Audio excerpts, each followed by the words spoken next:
I greet you viewers. We are once again on the Genevieve Kibbumba YouTube channel. We want to know what happens when God says wait. I've called this one, when God says wait. Many times when we ask for something, it is because we want or we need it there and then, here and now. We expect a compliance from the one we are asking from at the time we are asking them. But the answer is not always what we expect.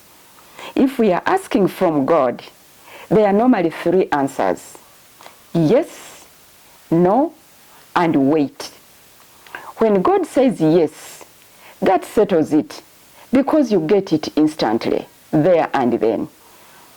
When God says no, it is also fine. You get settled and you forget about it. You learn to live with the situation. The saints in the book of Acts prayed for the release of Peter, and he was released there and then. And that was God saying yes. Paul and Silas in the Philippian jail, they also prayed and they were released instantly. That is God saying yes. When Paul prayed about his infirmity, God said, "No, my grace is sufficient for you." Paul settled and stopped praying over it.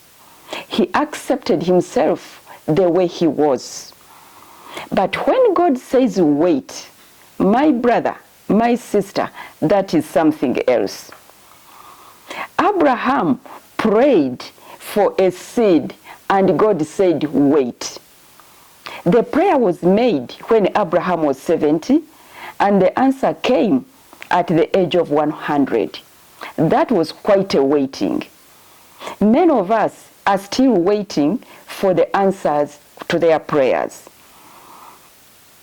But God has said wait.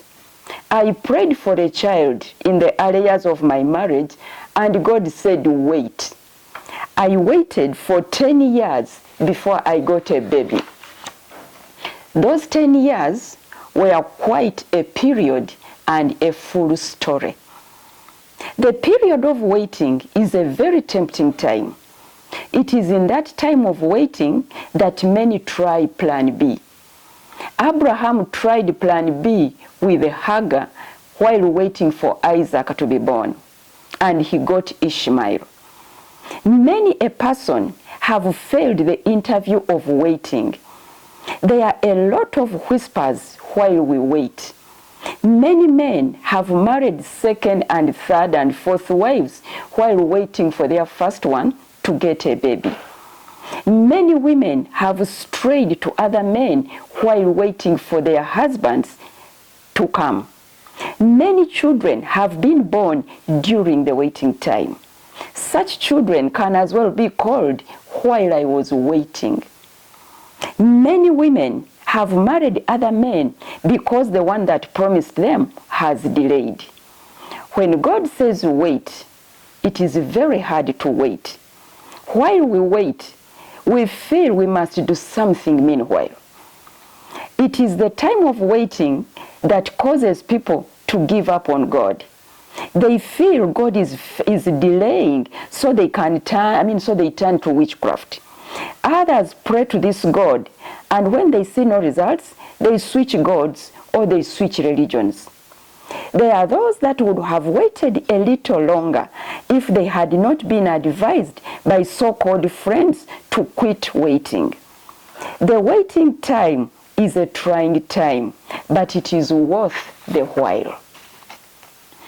When you wait successfully, the fulfillment of the waiting is so satisfying.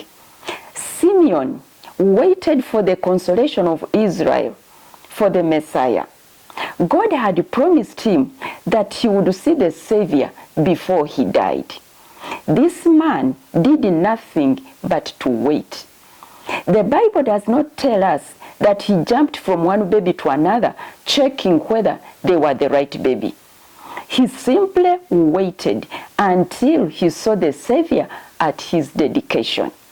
He then said, now I can die because I have seen the Savior. We don't know how long Simeon lived after he had seen, but he passed the interview of waiting. Christianity is waiting for the second coming of Jesus Christ.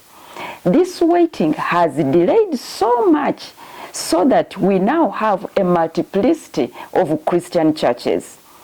Divisions in doctrine, where some feel there has been a mistake, a misunderstanding of scriptures, has also played another role.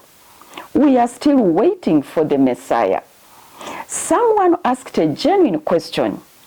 When the Lord shall come down back on earth, will he find faith? We are still waiting. Shall we wait successfully or not? You know, when God says wait, you better wait, because faithful is he who promised, and he's going to fulfill it. Please, when God says wait, better wait.